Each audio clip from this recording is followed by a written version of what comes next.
স্বাধীনতা পরবর্তী এই ৫৪ বছর বাংলাদেশের অনেক উন্নয়ন দেখেছি, আর উন্নয়নের রূপকার দেখতে চাই না।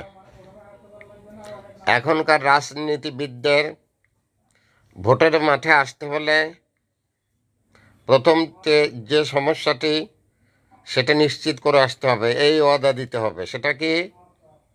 এদেশের মেজর পিপুল খাদ্যে তাদের পুষ্টি নেই, সুষম খাবার খেতে পারে না, এই প্রতিশ্রুতি নিয়ে আসেন।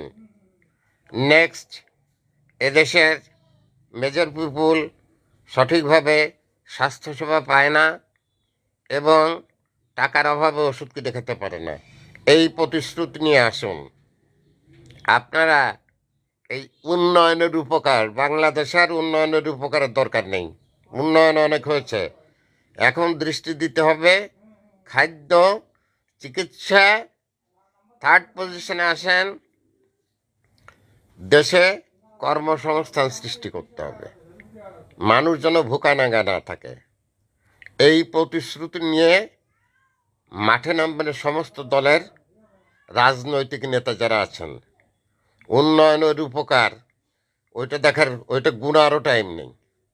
আর একটা কথা, আপনারা মাঝে মাঝে বলেন যারা সরকারে থাকে তারা জনগণের চাকর, জনগণের অর্থ দিয়ে তাদেরকে লালন পালন করা হয়। অতএব জনগণের অর্থে যারা লালিত পালিত হবেন, জনগণ যেখানে লতিফ বিড়ি খায় সেখানে আপনি বেনসন ধরান কীভাবে? ওই শালার পুত শালারা। জনগণ যেখানে বাজার করে খেতে পারে না, পুষ্টিমানের খাবার পায় না, তোর খাবার টেবিলে থাকে, এই নেতাদের খাবার টেবিলে থাকে 10 রকমের খাবার। এই খাবারের মালিককে?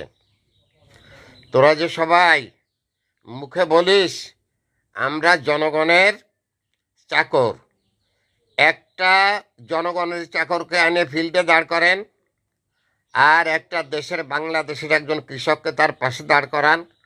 কাকে আপনার মনে হবে চাকর আর কাকে আপনার মালিক মনে হবে, এটা দৃশ্যমান, দেখলেই সবাই বুঝতে পারবে। তখন সবাই বলবে যে জনগণের চাকর হচ্ছে দেশের কৃষক, শ্রমজীবী মানুষ। অতএব এই সমস্ত কি বলবো, এই সমস্ত ভুল তথ্য দিয়ে মানুষকে বিভ্রান্ত করবেন না। আপনার কোমরে যদি জোর থাকে, রাজনৈতিক নেতা মাঠে এসে জনগণের জন্য আপনার সরকার কি করতে পারে তার পরিষ্কার ধারণা দেবেন। ওই উন্নয়নের উপকার বহু দেখেছি, আর আমাদের উন্নয়নের প্রয়োজন নেই। আগে প্রয়োজন অন্ন, তারপরে প্রয়োজন চিকিৎসা সেবা, তারপরে প্রয়োজন কর্মসংস্থান। লেখাপড়ায় দেশের গরিব মানুষের ছেলেপেলেরা বেশি করতে পারে না। এদের এই 5 পর্যন্ত পাশ করে যে সমস্ত নিম্নবিত্ত, যে সমস্ত হতদরিদ্র লোকজন আছেন, লাথি মেরে আপনার সন্তানকে বাড়ির থেকে বের করে দেবেন। পথে পথে ঘুরে সে একটা কিছু কাজকর্ম করে খেতে পারবে এক সময়। আপনি তাকে লেখাপড়া শেখাবেন, ম্যাট্রিক পাস করবে, আইএ পাস করবে, করে সে চাকরি পাবে না, তারপরে সে ভ্যান পরে ঘুরে বেড়াবে।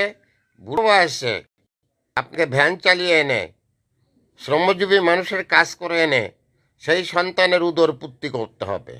এই হচ্ছে বাংলাদেশের বাস্তবতা। অতএব আমি যে কথাগুলো বললাম আমার নাগরিক অধিকার থেকে বললাম।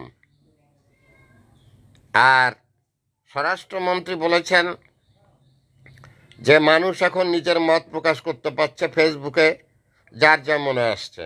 অতএব আমারও যা মনে আসছে আমিও সেই কথাগুলোই বলবো। অতএব মানুষকে আর উন্নয়নের উপকার, উন্নয়নের জোয়ারে আর দেশটাকে ভাসায় দেবেন না। এমনি দেশে বিভিন্ন কায়দায় বন্যার পরিস্থিতির সৃষ্টি হচ্ছে, বিভিন্নভাবে বিভিন্ন দেশ থেকে পানি চলে আসছে, বিভিন্নভাবে লোকজন প্লাবিত হচ্ছে। অতএব আর আমাদের উন্নয়নের জোয়ারের দরকার নেই। এখন একটু উন্নয়ন বাদ দিয়ে 1 নম্বরে অন্ন, 2 নম্বরে চিকিৎসা, 3 নম্বরে কর্মের সংস্থান, এইটাকে করতে পারবেন।